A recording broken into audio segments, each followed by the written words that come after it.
76వ గణతంత్ర దినోత్సవ వేడుకలు జరిగాయి. జిల్లా కేంద్రంలోని తంగేడి మైదానంలో జిల్లా కలెక్టర్ దివాకర్ జాతీయ జెండా ఆవిష్కరించి గౌరవ వందనం స్వీకరించారు.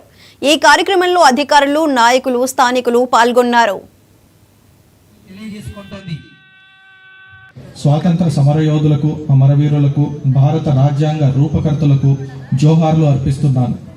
దాదాపు 200 సంవత్సరాల బ్రిటిష్ పాలన అనంతరం 1950లో భారతకు సంపూర్ణ స్వరాజ్య సిద్ధించి భారతదేశం సర్వసత్తక సామ్యవాద లౌకిక ప్రజాస్వామ్య గణతంత్ర రాజ్యాంగంగా అవతరించింది.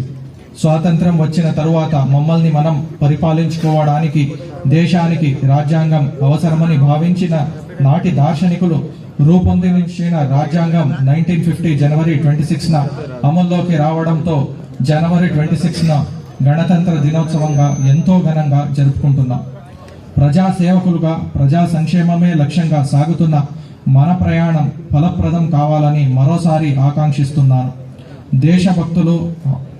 దేశభక్తుల ఆశయాలు, త్యాగాల స్ఫూర్తితో మన సంస్కృతి, సాంప్రదాయాలు ప్రపంచ దేశాలకు ఆదర్శంగా నిలుస్తున్న ఈ శుభ తరుణంలో 14 మందికి మెరుగైన చికిత్స చేయించడం జరుగుతున్నది.